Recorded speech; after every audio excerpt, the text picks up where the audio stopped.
2.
We're living on a disk, floating through space, with a tiny sun.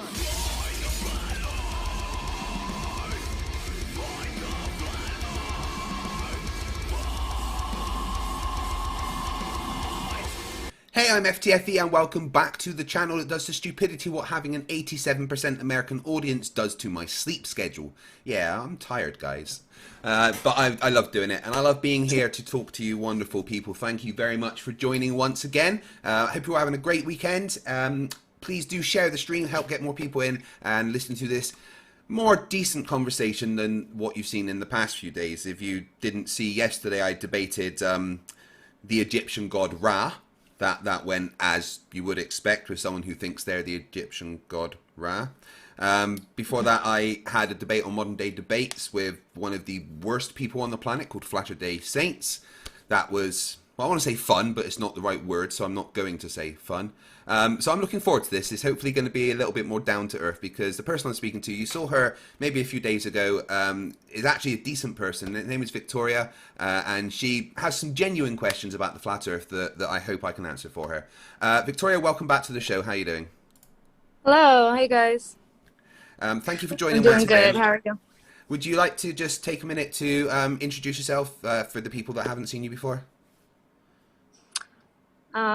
Well, hi. My name is Victoria. I'm from America, New Jersey, East Coast. I don't know how you want me to introduce myself, honestly. But yeah, I'm here to discuss my idea and vision and understanding of the flat Earth within a spherical universe. Awesome. I've seen some of the posts you've got on Facebook, and I do have answers for all the questions that I've seen. And I have said to you that I want you to be able to control how this goes. So basically, it's over to you. Whatever questions you have. I know we left off kind of halfway through a question last time because you had to go to deal with your daughter, which is cool. If you want to carry on, but yes. Sons, my bad. Sorry, I've got two kids as well. So if you want to carry on from that question, yeah, totally. If you want to carry on from that question, that's fine. If you'd like to move to another question, that's absolutely fine. It's up to you. I do have a more current question, but I do think it's important to cover the last one since I didn't get a response because I had to leave. Right. Yeah, so okay. I guess I'll bring that up again as to why is it possible to take a picture of the surface of the moon and getting the full sphere of Earth, but it is impossible to take a picture of the moon while getting Earth's surface captured, I guess you would say. Right, okay. I need to just confirm what you mean. So I think this is one of the pictures that you were referring to. Let me just bring this up. Come on. This is a famous picture called the Earthrise. Is this one what you mean? I guess, yeah, that would be considered the idea of what I'm talking about, yes. Yeah. I mean, that one in particular was actually taken from orbit above the moon, not actually on the surface. But I'm sure there is pictures of being on the surface. But, I mean, there is pictures of you being on the surface of Earth and having the moon in the shot. I mean... Can you show any? I mean, most pictures of the moon will probably have the ground in the shot.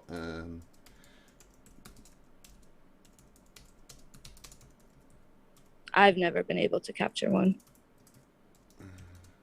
Picture. Unless you're at, like I said in the first part of this question, I guess the last time, is like, yes, you can perfectly align it if you're like above like the elevation around you, and the moon is like actually depending on even the location of the Earth too. So it's very rare. But I mean, you can get it. It just depends on when that Try in particular to find one. I don't think would anyone line up. I mean, the moon rises and sets on the horizon, so there'd be lots of times where you could take a picture of the moon when it's close to the horizon. Only like over water, or like you can't. I don't know how to explain it. Let's have a look at a simulation that I've got. Bear with me, I'll just bring this simulation up. Okay. And we'll see if we can get what you're looking for. Come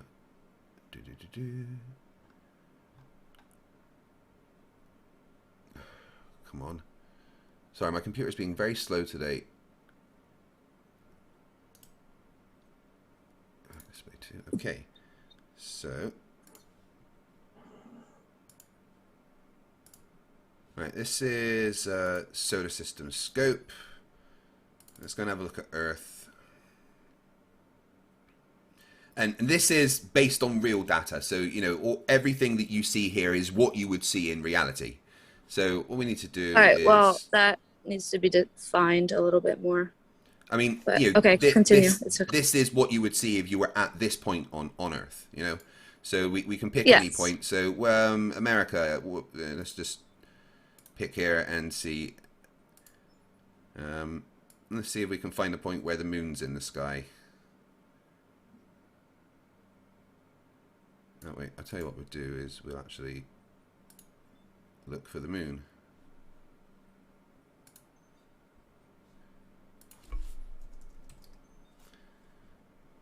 Right, so there's the moon up there.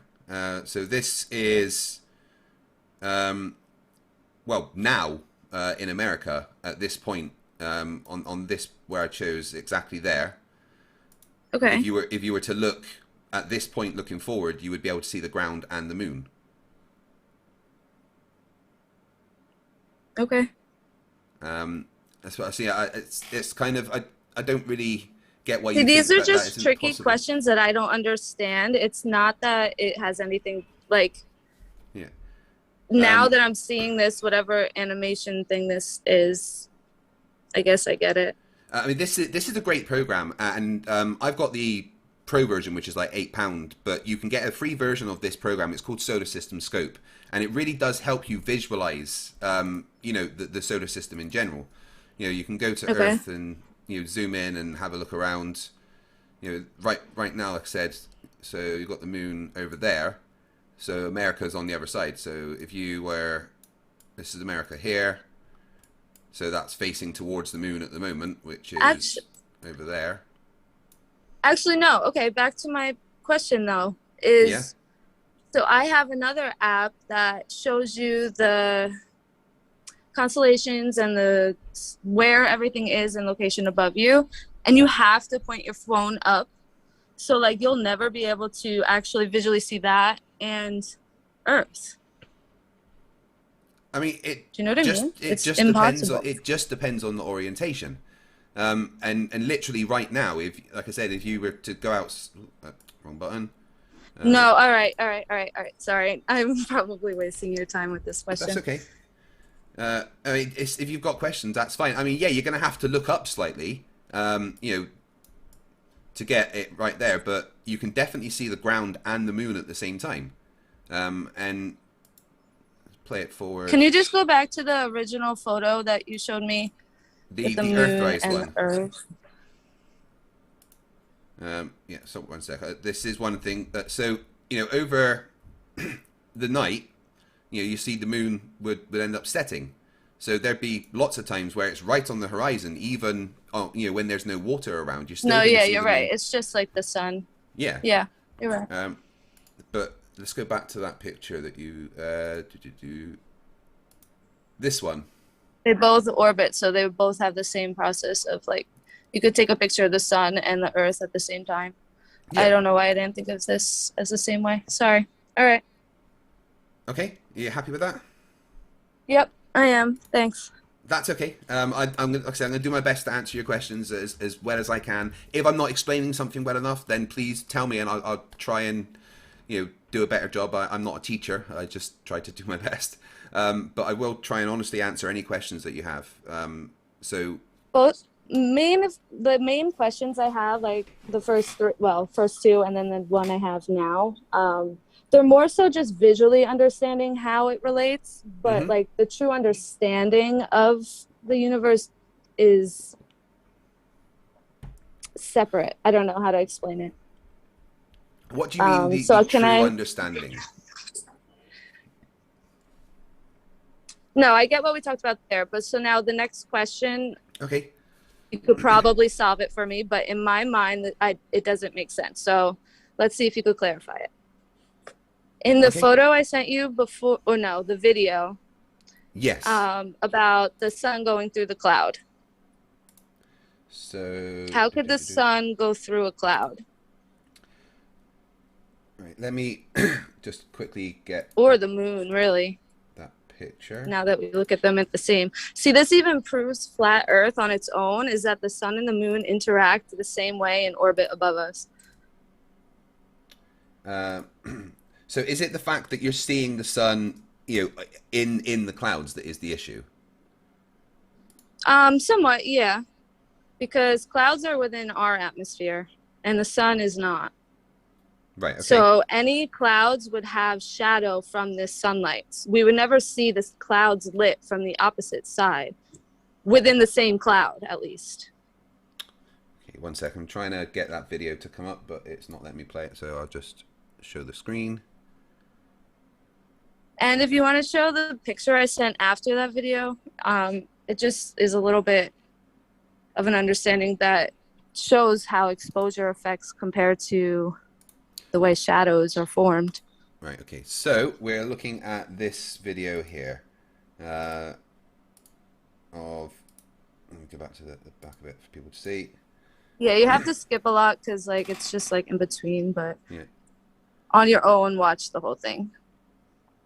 So, I mean, the simple thing to say is we know the sun isn't in the clouds because there's thousands of planes that fly around every day and none of them crash into the sun. Of course. Now, that means that the sun being in the clouds is impossible on a flat Earth. Because if the sun was in the clouds like that, it would mean that pilots would be crashing into it. However, that is perfectly possible on a globe because the sun is just low in the sky and illuminating the clouds. So the other sides are light. This side's frame, dark. yes, this frame, yeah. You have to go further in. This claim, I could understand exactly what you're saying because this is what you should see the whole time. That Is there original part you paused at, you should see the whole time. Any This, particular? you're seeing direct sunlight. Why wouldn't it all just be clouded? I mean, shadowed. Why wouldn't it all have a shadow if the sun was further away than that?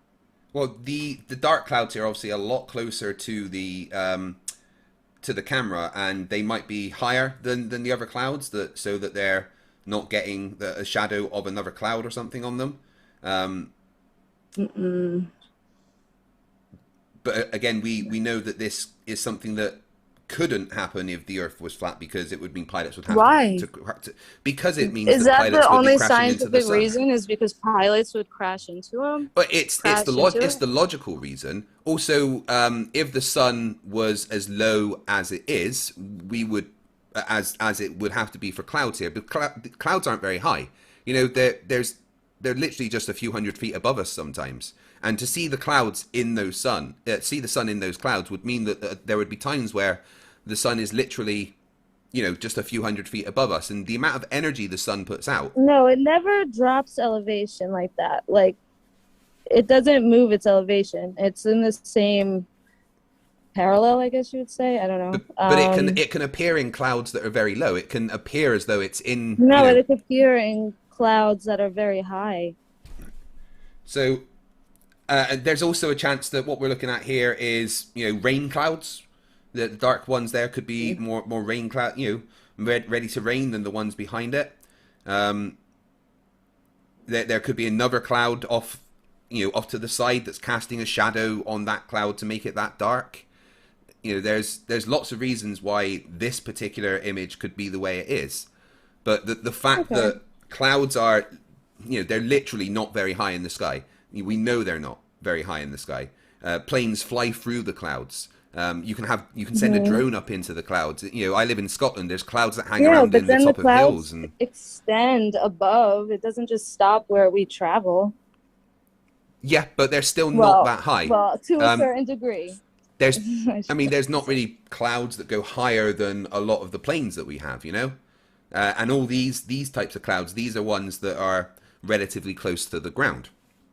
But to be able to see the sun in the clouds like that makes more sense on the globe, because it would just be as the Earth is tilting away from it, it would make the sun appear low enough to be illuminating the clouds. Okay, I'm going to try to send you this photo because there's a picture of a plane flying above the sun, which I know you're going to say because it's so far away, it will appear higher, but like, it's another proof on this that a plane can look down and see the sun. Yeah, absolutely. You can look down and see the sun, but that only makes sense if the Earth is a globe. No, you keep saying that as a defense. Well, it does, because, you know, if for a plane to be above the sun would mean that planes flew higher than the sun.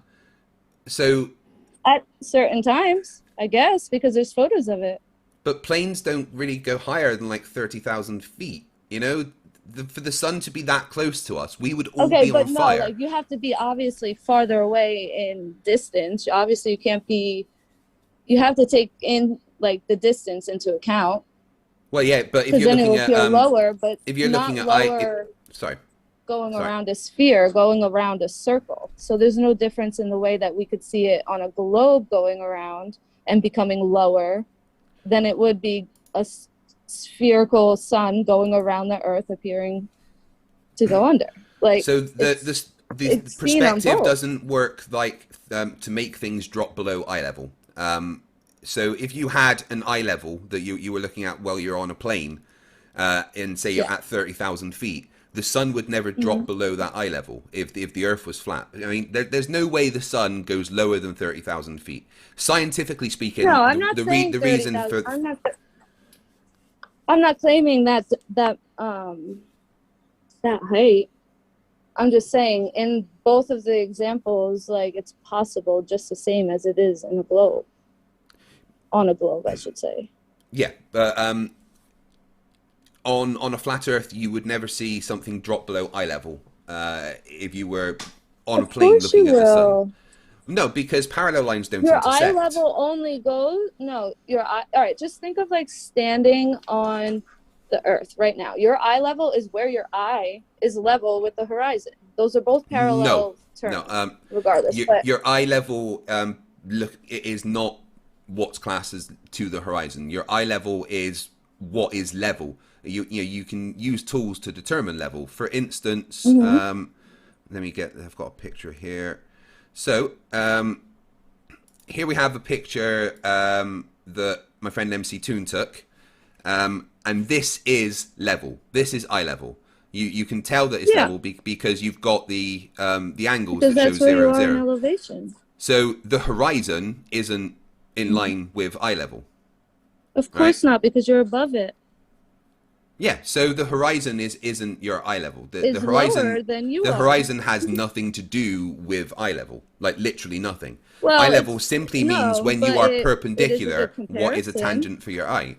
Well, Your eye level is personal. That's where you are. You're above Earth, so of course it's going to be below you. yeah, okay, but eye level it has to have a It's factor level. of it has to be based on a perpendicular line. So you have to have something that's completely straight and then a tangent from that. Okay, so that means that this plane, whatever elevation it's at, that's 33,000 feet. Okay, that means that that line is looking at 33,000 feet. So that anything below that line would be below 33,000 feet, which is why this image is impossible if the Earth is flat, because that would mean that the moon, in this case, is below 35,000 feet. And we know it's not because pilots aren't trained to avoid the moon and the sun. So that would mean, based on your eye level here, that moon would have to be below 35,000 feet.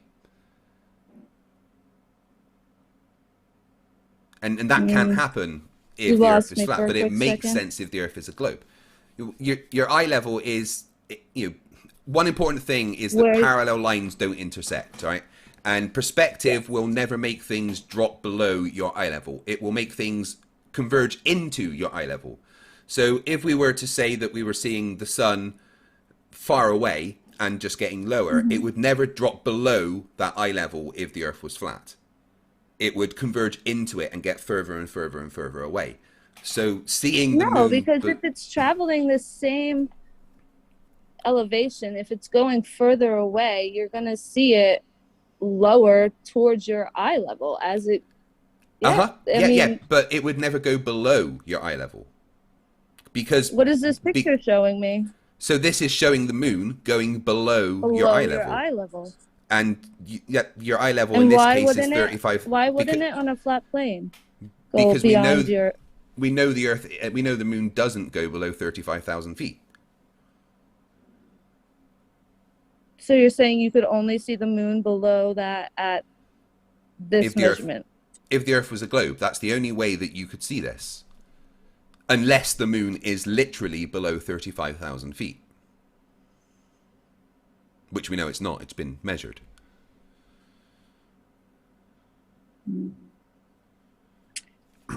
So I don't know what to make out of this. Do you have anything like different to elaborate what you're saying? I'm trying to explain how perspective and convergence works, and the fact that the horizon drops away from your eye level as you raise in elevation, which is, again, something that can only happen on a globe. But I don't understand why you're saying it could only happen in a globe. That could easily happen on a expansive horizontal plane. Like literally all of the terms you're using explain a plane. Level, perpendicular. But this couldn't happen. Like eye level. Like if the Earth was flat and the moon was just moving further and further away from you, it would never drop below that eye level. It would just converge into it and get smaller and smaller and smaller as it went away. And that's another thing that we know is that the size of the sun and the moon in the sky don't change during the day. And if they were moving away from us in their constant circle around us in the sky, then they would reduce in angular size a significant amount and never drop below your eye level. Because parallel lines don't intersect. That is a very important point. Parallel lines don't intersect. So perspective says if something's above that line and it's moving away, it will never go below it. It will just go into it and get smaller and smaller and smaller.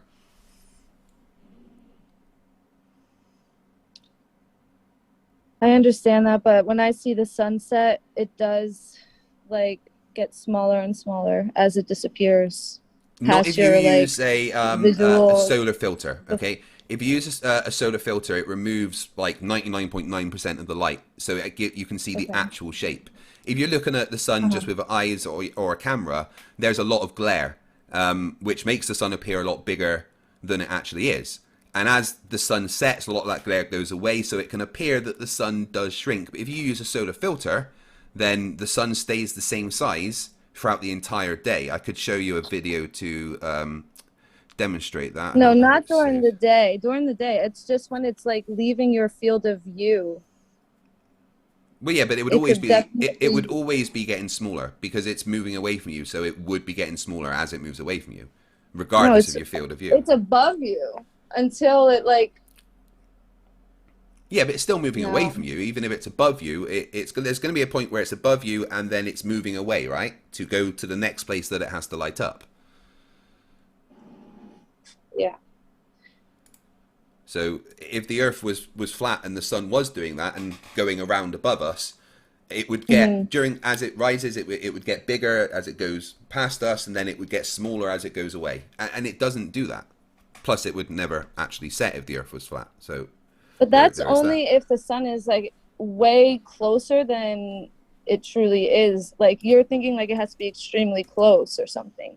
Because if it's an object that far away, you're not going to notice the change of size. It's still going to,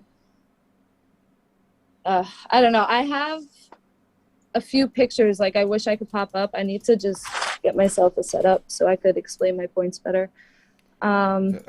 It's like what you're saying, I understand actually, but like it's understood as well seen through the flat earth. I think the best way to go about this is you questioning like my understanding of what I think it is, because like I feel like it's in line exactly with the globe, but explained through being flat. I don't know. It's the weirdest thing. Okay, so maybe this image can help, right? Because so what you're seeing in this image is the shadow of that mountain being cast upwards onto the clouds, right?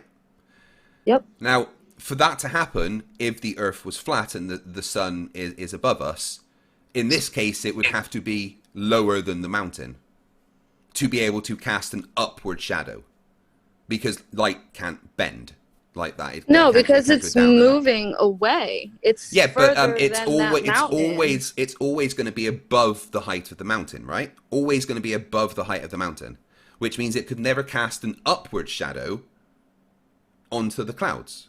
No matter how far away it is, the light is never going to all of a sudden go upwards.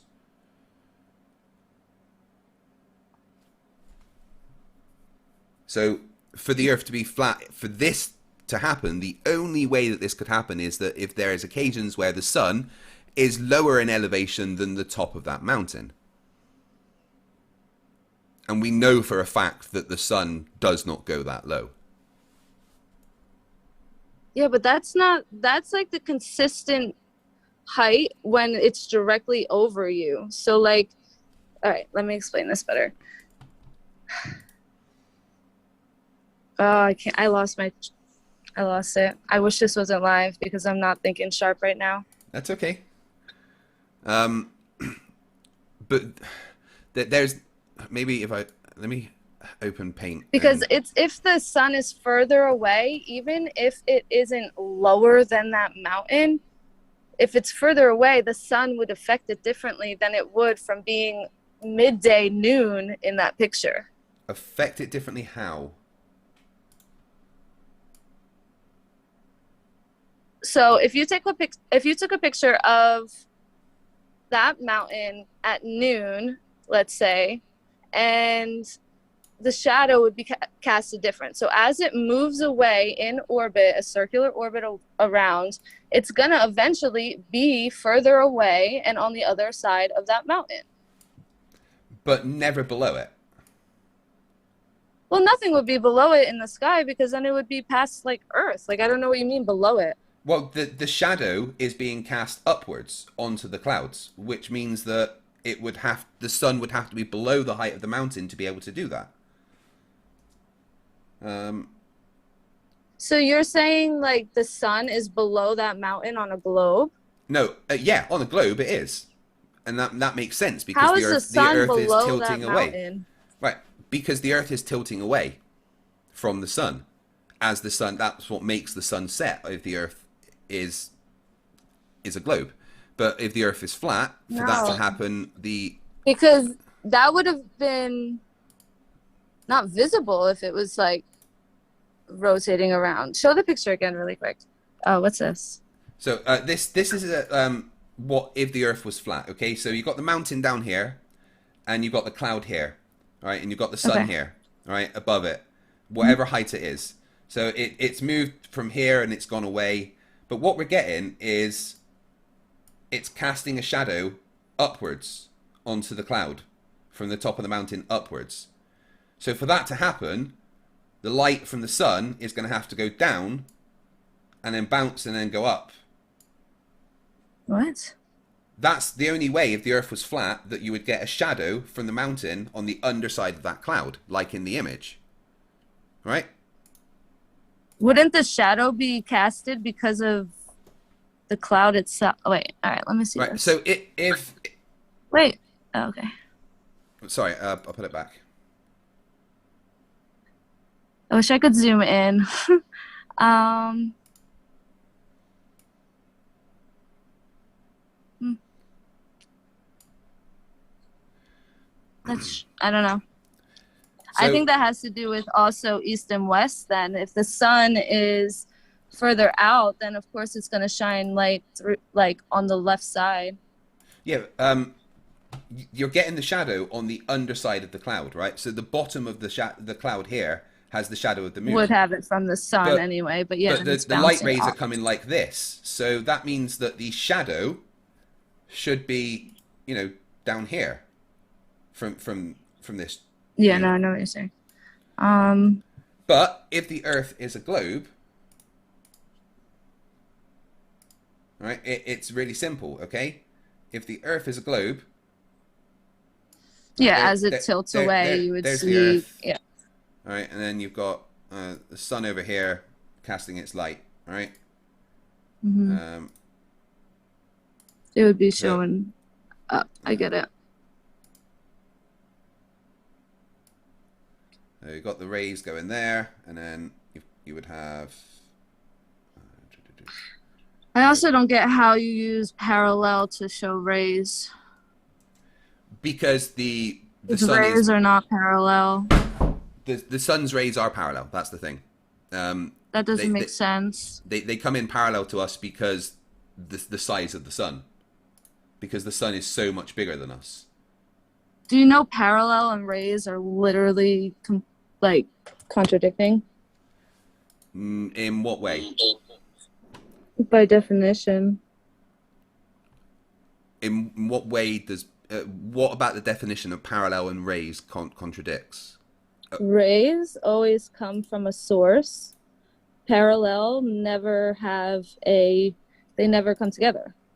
Okay, so the thing is, they're not the rays from the sun aren't perfectly parallel, but because of the size of the sun compared to us, Okay. they are practically parallel.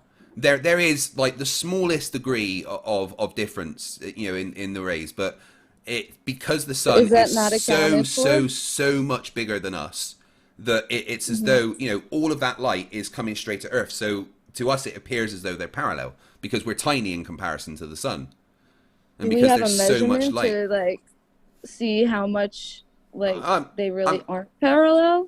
I'm not or- sure. There maybe is one, but I'm not sure exactly what it is.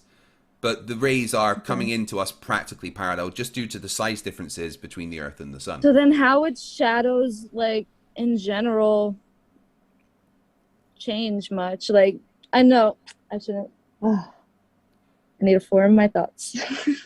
That's okay. All right. So if the sun was truly 94 million miles away and all the rays were near to parallel, and wouldn't all shadows be affected the same way? Like, how do we see the effects of that changing throughout the day? Well, because the angle of the Earth to the sun changes as the Earth rotates.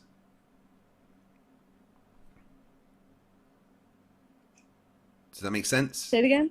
The No, say it angle of again. the angle of the Earth compared to the sun changes as the Earth rotates. So the angle that the rays are going to be hitting the surface of the Earth at a certain point changes throughout the day. Yeah, but that would make way more dramatic of a shadow change. Like you'd be able to follow where the line of sun, like You can. No, no, I'm saying like, Well, I don't understand what you mean. The shadows do change throughout the day, and it correlates with the position of the sun.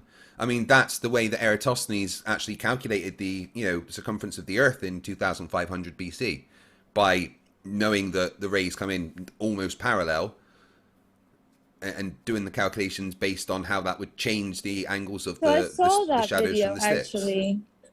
And what I don't That's how understand sundials work. is why is it assumed that if you put a stick in one location and a stick in another location, and you assume that at 12 noon in both places they would have the same exact shadow?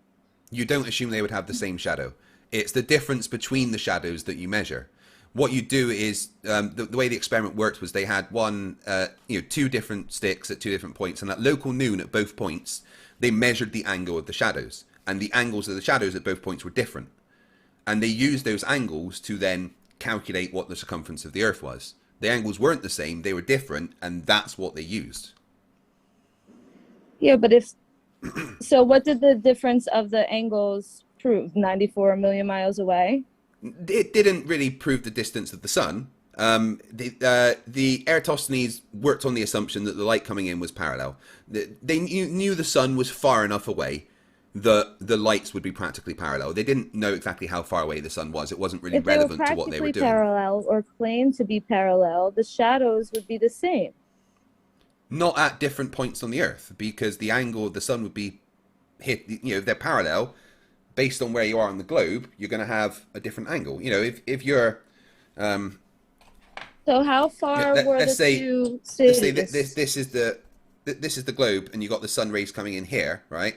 Yeah. If the sun rays are hitting here, you've got a stick here. You're not really going to get a shadow, because it's hitting it directly. But if you've got a stick here, you're going to be getting more of a shadow based on the way that the lights are coming in. So because they had one stick there and then one stick there, it gave a different angle of shadow, and they were able to use that to calculate the circumference of the Earth. Okay, so now hold that thing back up, because I wish I could use that as an example. Now lay it flat or horizontal. And now if this, well, it's so small, never mind. But if the sun was over that, of course, if you're standing at one location and another, you would get the same effect.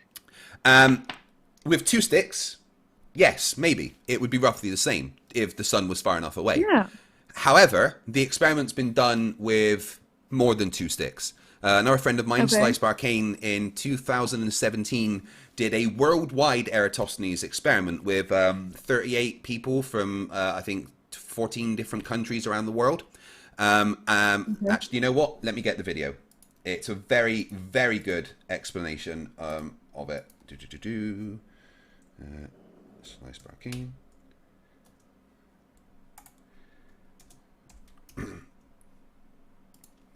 Oh. Right, sorry, give me one sec. Yeah, Slice Barcane is very good at debunking the flat Earth.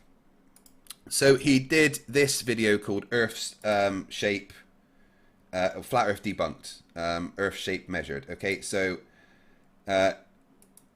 he got measurements from a bunch of different people all over the world at different latitudes, and got them to do it to measure the angle of the stick at their locations, right? So, and then he took all of that data and he plotted it onto a flat Earth.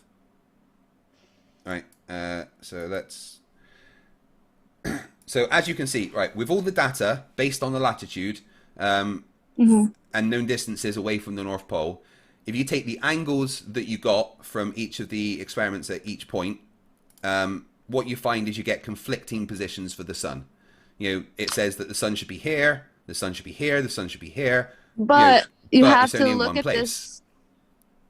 Look at how you have all of the places on one line here. If you spread that out circularly, I guarantee you all of those that is a would be on circle. point. That is a circle. Just you're looking at it horizontally, straight on. I wish I could see bird eye view of it. Well, like of where they were in locations. You know what I mean? Yeah. But it is based on that, this is just turning it sideways so that you can see the position it would give you. Yeah, but it's taking the curvature, I mean, the circular, like, no, motion of these measurements and putting it to a line. It's taking that into account. You know, each of the points are plotted where they would be if the Earth was flat at the correct locations. And this is the angles that it would give. And it says that the sun would be in multiple different places. But if you plot this onto the globe, what you find is that all the lines are practically parallel, which is what we expect. You're just taking all of those lines and making them parallel. Like, that doesn't actually line up with the sun. You're not making them parallel. This is... Yeah, as soon as they clip onto the Earth right there. Yeah, but what you have is the same... parallel. The same angle is on the globe as is on this flat line. They're staying at... They're keeping the angles relative to what they were on the flat. So the angles are the same as they were on the flat Earth to the globe. But if you plot those same angles onto the globe, it gives you lines that are practically parallel, pointing to a sun that's very, very far away. So it's not just flipping it on. I just think that this angle here is the same, you know, as it was on the flat Earth. This angle here is the same as it was on the flat Earth. They're all matching based on a flat or a globe, and the only one that matches reality out of the two models is the globe. And in fact, you can use this data. So where did they take these measurements? Oh, there, like I said, there are 30 different locations, I think. Let me read the description. Can you see from, like, this angle view? So, 23 participants in 9 different countries conducted a simple scientific experiment. And yeah, the video goes through showing you each of the locations and where they are. And it talks about what you would expect if the Earth was flat. This is what you would be seeing, the different angle based on where you are.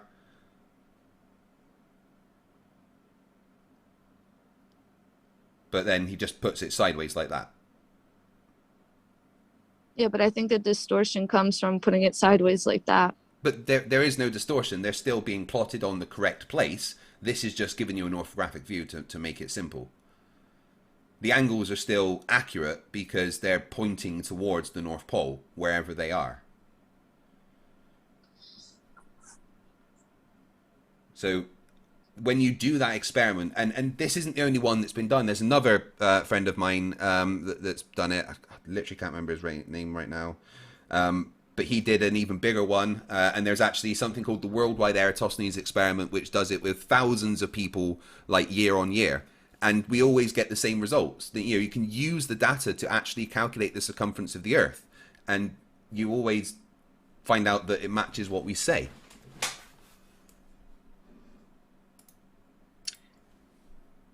All right. I don't know what to say to that one, but my thing is, I feel the measurements and the understanding of how the things work, but like work both for sphere and a flat plane, like circular motion, to be honest. But they don't. They really don't. Okay. Have you ever heard of a sextant? Yes. Do you know what they do?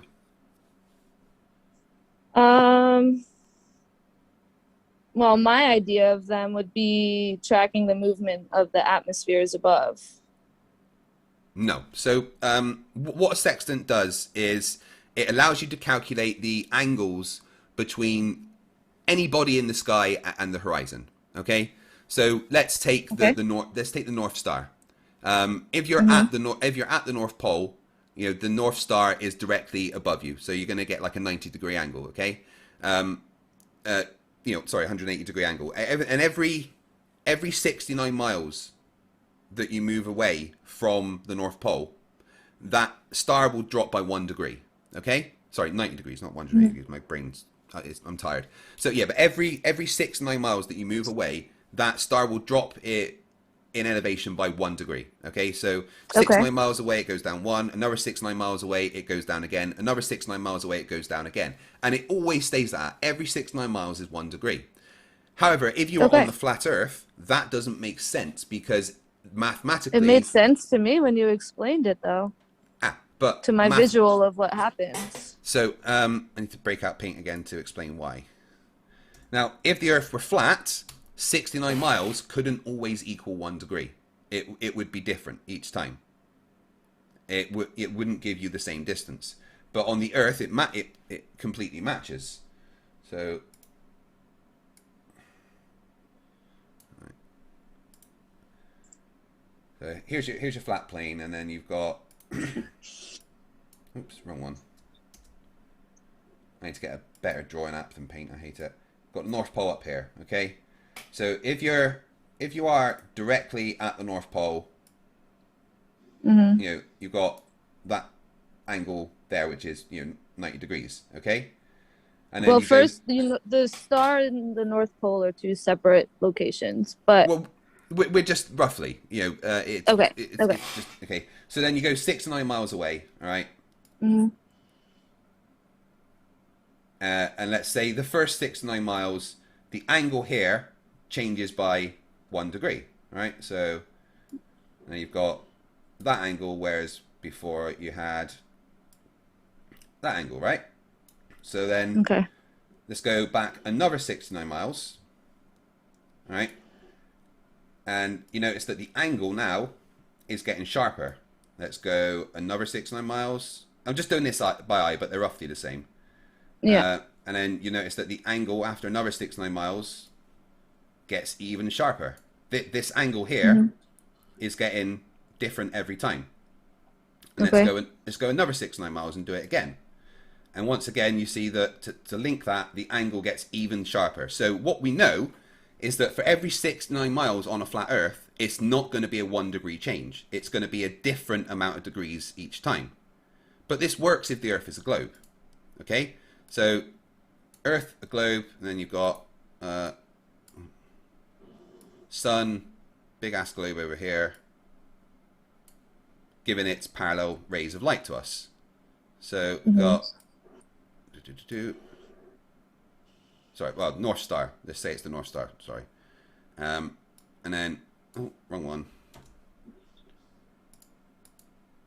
So at the North Pole, you get your 90 degrees, and then you go 6 to 9 miles away, and it's a 1 degree change. Well, it's parallel, so it's always going straight up because this thing's really far away. And another 6 to 9 miles, and it's still just going to be a 1 degree change because of how far away it is. Another 6 to 9 miles, and it stays being 1 degree as you go round the whole time. Okay, so which one looks more like reality? Well, the Earth, this one, because we know when using a sextant that the angle only changes by 1 degree as for every 6 to 9 miles. It's only a 1 degree difference for every 6 to 9 miles that you go. Every 6 to 9 miles, that angle only changes by 1 degree. All right? But on the flat Earth, the angle gets bigger for every 6 to 9 miles. This flat, using a sextant, doesn't match with reality. But using the globe, for every 6 to 9 miles being exactly 1 degree, matches with reality. So this is the one that matches reality based on how a sextant actually functions. Yeah, but it's tracking the movement, not the, like, so if it's moving, it's tracking how it moves in our universe, the sextant, like.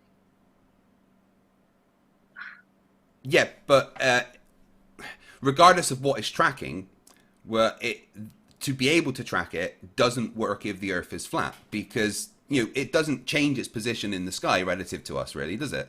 The North Star stays where it is.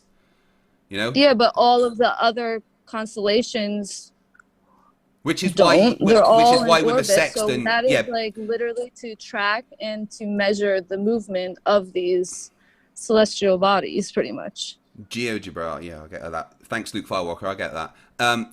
Yeah, okay, but that's why you tend to use a fixed point like the North Star, okay? And that's when you're using a sextant, because you have to measure the angle in change based on a known thing. And we know that the North Star stays where it is. That's the center point of rotation, okay? Everything rotates no, it's around not that. though. It's not though. That the North Star rotates around. So that is also moving. So we are tracking the movement of that. Everything rotates around the North Star. The North Star doesn't rotate around other things. No, what? You really think everything? No, it's When not you're looking around at when the you're North looking up at the night Star. sky, everything rotates around the in the northern hemisphere anyway. Everything rotates around a center point, which is Polaris, the North Star.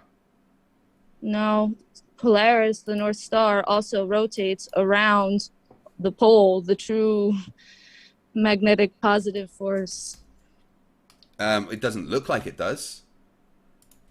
Why? What do you mean? Well, yeah, it's such a little change. Of course, it's not going to look like, but it's like a known thing that the Well, star is not actually what everything is rotating around. well, no, but that's the way it looks to us, and that's why we can use it. Okay, so you Yeah, know, but if you're not going to take right in the account to middle the there, fact that it's not right in the middle center. there is the North Star, and everything appears to rotate around that point.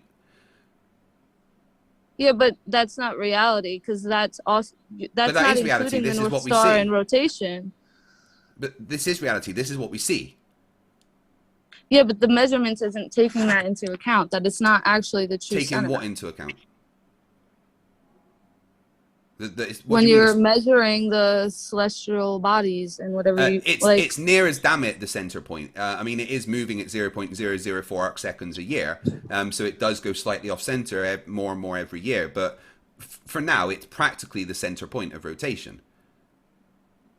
Okay. It does have a little wobble to it, which is what we expect, but it's fixed enough that we can use it for something like a sextant. Okay, and what does the sextant do exactly? Like it measures the angles between, say, the North Star and the horizon, right? So you've got a little thing that you look through, a little telescope that you look through, and it's got a mirror that looks up at the stars, and one that looks straight along, and you can set something to calculate what the angle is between the horizon and whatever you're looking at in the sky. So the North Star is normally the thing that they use in the northern hemisphere anyway. Right. Okay. And then you'll move, say a sailor would sail 6-9 miles away from the North Pole, and then do that measurement again. They'll notice that the angle on the sextant they've had to change it by 1 degree to keep the North Star, it working on, in the middle of what they're looking at in the sextant. And then they go another 6-9 miles away, and again that angle changes by 1 degree. But we know that doesn't work if the Earth is flat because, as I showed with the paint, it wouldn't be 1 degree each time. It would be a much bigger than a 1 degree change every time. Okay. And that's just how they work. And sailors have used them for hundreds of years. One sec. I don't know what's going on in the chat. I see Gleam complaining. Oh my God, people are probably hating this right now. I wish it was just like a normal conversation, honestly. They want me to shout at you because I normally shout at flat earthers when they're mean to me, but you haven't been mean to me yet, so I've got no reason to shout at you. so I'm not going to. Yeah, I see Gleam in the chat, and I see he's arguing with people. I don't know what's going on. Don't time Gleam out unless he's being, abusive. If he's just arguing, then let him argue. It's fine. I don't mind having derp in the chat. But unless he is being abusive or saying things that are inappropriate, talking about 9/11, COVID, etc., then time him out. But don't time him out just for him being Gleam. I know it's frustrating. We've all spoken with Gleam, and it is very frustrating. But please don't time people out just for being flat earthers, unless it's the Gary bot I've created, of course. Okay, so do you want to move on from that point and get to another question? I think I went through all of my questions, and I appreciate you being patient and taking the time and going through them. If you got anything else, if you have any questions, I mean. Well, I saw you talking about gravity on Facebook. Okay. And I wanted to talk to you about it because one of the things that I saw, correct me if I'm wrong, I don't want to straw man, but you said something along the lines of, yes, gravity exists, but it's the force of the 7 firmaments pushing down. Is that right? Not necessarily pushing down, no. More so is that I believe our magnetic north, is like the central force of our. Get MC Tune in to talk to you. I think he'd work very well talking to you. Yeah, because mine is more, I don't know. I don't know how to get into it right now, actually. So we'll Um, pick up another time, I guess. okay, well, we are back live. We are back live. Oh, okay. All right, quickly. Right. So with gravity, you're basically saying that it's being pushed.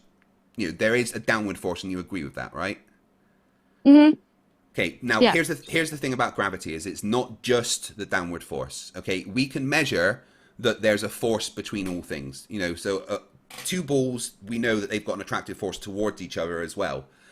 It's very Mm-hmm. small because of the mass. So what we can do is something called the Cavendish experiment, which is you get a bar that's hanging from a wire and you put a weight on each end and then you let it hang. Then what you do is you have two bigger weights either side and you move them closer. So if gravity is true, that should increase the gravitational attraction and make the bar move towards the mass, showing that there's an attraction between masses and it's not just this downward force. And that experiment exists and is done, all the time. Blue Marble Science is a channel you should check out that's built his own Cavendish experiment in his house, but all physics students do it every year. And what it demonstrates is that gravity isn't just this, downward acceleration, this force that we can measure, but it is an apparent force of attraction between anything with mass. Be it, Yes, the universal energy that they're hiding. This is well, you the can whole main call it a point. universal energy, but the point is that I'm just trying to say it's not just this downward kind of thing. It's an attraction between everything, and we can get Yes, I agree. It, We're all electrical beings, and it's all energy, but and it we can't all be electrical frequent because the or attraction is based on frequencies. mass. You can calculate it based on the amount of mass that you have. And if it was to do with frequency and electrical stuff, then different materials would have different gravitational properties, which they don't. Yes. Okay. Yes, you do. Only if they have different masses. But if you have a kilogram of steel and a kilogram of feathers, they're going to have the same gravitational acceleration. They're both a kilogram. Yeah. Well. So. Yeah. Yeah.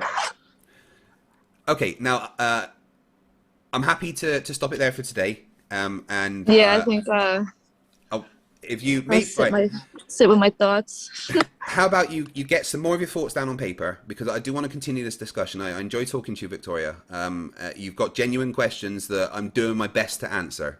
But I would very much like for you to speak to MC Toon. I think I'm better at arguing. All right, I'm not going to lie. I'm much better at arguing than I am having a gentle conversation with this. So I'd very much like to set you up with a conversation with MC Toon, who's much more patient than me. And maybe he can answer some of your questions a bit more conclusively and coherently than I've been able to. Well, you've been great, so I appreciate it. And we'll you talk as well. soon. Thank you very much for taking the time. Have a nice day. Bye. You too. I think she can be saved, and I don't want to be nasty to her because I think she can be saved, right? When there's people that are like, David Durant or Jason wannabe, the real assholes, or that I'd normally debate, I don't mind shouting and being shitty to them because there's no chance of saving them. At that point, it's about displaying the stupid for everyone else to see, and maybe other flat earthers can see it and see how stupid that guy is. But with someone like Victoria, I think maybe she's just a little bit misguided, doesn't quite have the understanding of physics, and with the right guidance could be steered away from the flat earth idea. Now, I know she's got her spiritual beliefs and stuff, and I'm not going to try and take that away from her. If people want to have their spiritual beliefs about themselves and the way the universe works, then that's a personal thing. But I would like to take away the misunderstandings about it being flat. I'm sure that her spiritual beliefs can fit in with the Earth being a globe, because it is. Tia, I can never say your name, but dude, Tierra Degado, thank you very much. I've had trouble sleeping recently, and your channel is the best channel in the world for helping me sleep. And everyone else, no, that's not an insult. He has an ASMR channel. So, Tia, feel free to post the link to your channel, dude, because you're fantastic, and I've been following you for so long. I really do enjoy what you do. What's Gleam saying? Why do I need to be muted only citing Glober Science? Yes, a nutter who is called Lee in real life and whose surname begins with M. Cool name. No, I don't know what he's going on about. Yeah, Doofus, they did think that about Rachie. You're right. But unfortunately, the Flat Earth lot got their hooks into Rachie. And she is now gone full Flerf bullet. You know, the whole, oh, Einstein got rid of Newton. It's 4D, not 3D. Haha, a force makes a non-force, blah, blah, blah. You know, she's got the whole Nathan Oakley, Sleeping Warrior rhetoric because they've become her Papa Flerfs. Rachie and I will be debating on Modern Day Debates relatively soon. I've told her to go and arrange that, and I'm going to destroy her because, frankly, she's turned into a piece of shit. She also talked a bunch of shit behind my back. She says she's blocked on the channel, but she's not. I went through my block list today. Maybe she just can't use YouTube. I don't know.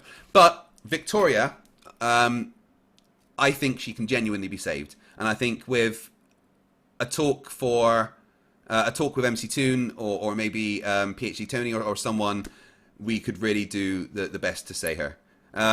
Gleam says, nothing special, Bo. You did good tonight, man. Serious, man. You tackled everything on top point. I could even say, nah, Craig, on my TV. Haha. Oh, well, thank you, Gleam. From you, that's high praise. How's Gosport these days? Hey, on the main road, right, Gleam, on the main road, going through Gosport, heading out towards Fareham, as you go past the field with the football pitches on, there's a Chinese takeout, right? And there used to be an Indian there as well. It was there when I lived there, quite close to that Chinese takeout. Did that Indian, you know, when did it go? Because that was the best Indian in the world. And when I went back to Gosport recently, I wanted to go to that Indian and it wasn't there. I was well annoyed. Literally opposite Keighley Road. You know, if you go across the field from Keighley Road, there would have been an Indian and a Chinese there. But the Indian's gone. That was well annoying. I used to go in there, right, and I'd be like, nah, it's hot, not hot enough, make it hotter. And they would just bring me out like a bowl of chilies, and I'd be like, yum, this is great, and now it's too hot, but I've got to eat it because I've been all bravado. Oh, guys, thank you again for watching tonight. I really do appreciate you all being here. I'm fucking knackered. You can probably tell that I've been quite tired tonight. Absolutely shattered. This is the 4th bit of content in 3 days. If you haven't seen my new video, I released it like 4 o'clock in the morning yesterday, well, this morning. Please do go and watch it because it's a very, very important message. And Gleam, as you're there in the chat, I'd actually like to ask, yeah, near the cocked hat, but before you get to the cocked hat heading into Fareham, I used to play pool for the cocked hat. Oh shit, it got robbed with machete, so they moved out. Makes sense. But Gleam, while you're in there, what do you think of Riley and his comments about, you know, targeting children and stuff? Please tell me you disagree with that, because I think it's fucking sick. Right, let's read the super chats and then go home for today, guys. I'm going to be, actually, maybe not tomorrow. PhD Tony was supposed to be debating, but he's got something on, so I may have to delay tomorrow's debate. We'll see if I can get someone else to take the place. I'm not sure. Okay, Stellarium Castle, who's been a member for 11 months. Remember, all members get 1 free super chat a month. Says, glory to you and your house. Thank you very much, sir. Alison for $5 says, good morning, Globers and reality deficits. Stay hydrated. Now, to keep up with tradition, why is all navigation based on a globe? They can never answer it. Yeah, thank you, Gleam. I appreciate that. It's a good answer. He says, I'm 100% anything to do with children. Even some yardie rapper was cringe on Humans of Earth earlier. Yeah, it's not good. Alison, $5 says, and I just read that one. Crimson Fang, $5. Holy hell, an app that only shows constellations doesn't show the Earth. Really? Sure, she's a Flerf, but she also apparently has brain damage. I mean, don't we all to some degree? But let's all work together and as a community try and save Victoria. I think we can do it. Tim Tully, $2. Show her the Mount Rainier cloud shadow photo. Oh, yeah, I did. Thank you. Alison, $5. Note, people during Eratosthenes' time already knew the Earth was a globe. He is just the one credited for the first to measure its size. Absolutely correct. Rachel O'Daniels, my amazing Twitter supporter, $5 says, good show fight. Get some sleep, lol. I'm going to go to bed after this, don't you worry. Lord Luminous Pooh, $10 says, the samurai were officially abolished in 1867. The first fax machine was invented in 1843. Abraham Lincoln was assassinated in 1865. There was a 22 years. There was a 22 years where a samurai could fax Abraham Lincoln. Oh shit! There was 22 years where a samurai could fax Abraham Lincoln. That would have been awesome. Corey Husky, $5. I do miss the epic, insane argument fest with you and Team Skeptic together. Good to catch another show live. All the best, FTFE. Yeah, Team's moved on to other things, but that's cool. Toby199 says, random question, are you dead before you're born? Please don't give me an existential crisis before I'm about to go to bed. I do appreciate it. You know when you're about to go to sleep and then your brain's like, yeah, breathing's on manual now. What? What? Or your brain's like, hey, remember when you were 14 and you said that really stupid thing to that girl? Let's think about that for 3 hours. Like, fuck off, brain. What are you doing? Then we got Eon Dust, $10 last one, says, hey, Fight, missed a lot of the show, but what I watched was great. Hope you're feeling better, sweetheart. Thank you. I'm feeling a lot better than I have been recently. And there's more content coming. I've got another episode of Flerfs Idiots in the works where it's part 2. Well, more flat earthers being arrested to follow up on my last one. And then me and Brainy are working on our episode of Flerfs Idiots, the part 4 of the level debunk. So looking forward to that. Joey Oakley 199 says, great job, Fight, but bring on the dumpster fire. There's no one here to have a dumpster fire with today. I'll see if I can find someone for tomorrow to have a dumpster fire with. But that's going to be it for tonight, guys. I hope you have all had a good show. I am going to play us out again with MC Toon's new single, which is called Balls in My Mouth, featuring Nathan Oakley. So I hope you enjoy that.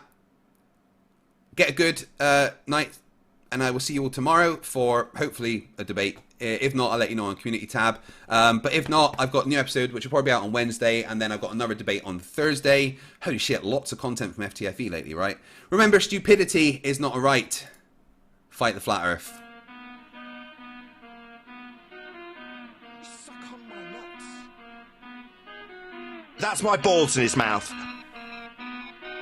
Yeah, you can suck my balls. Balls! Balls!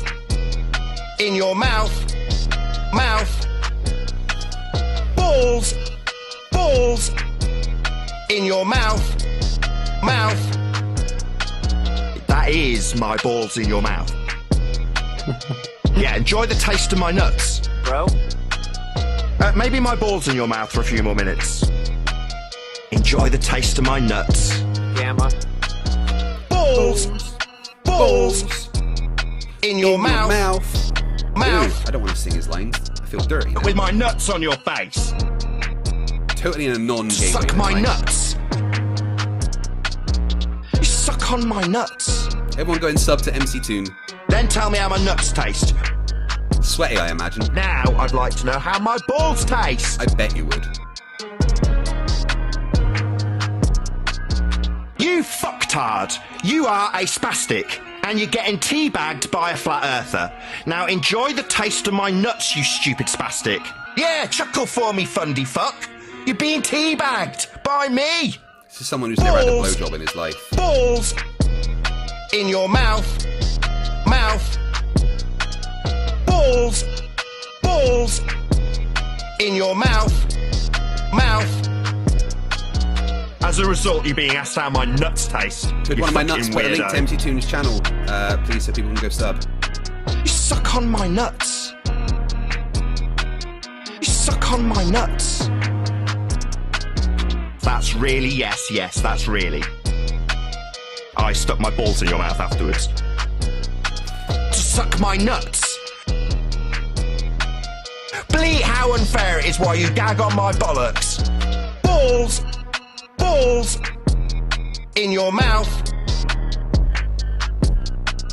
Balls, balls in your mouth. Come on and suck on my nuts.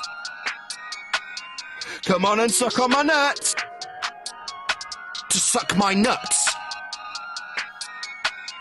Yeah, you're getting fucking teabagged. Don't insult me or ad hom me as I teabag you. Yeah, I'll just gag you with my nuts. That's what I'll do. Enjoy my balls in your mouth, do you?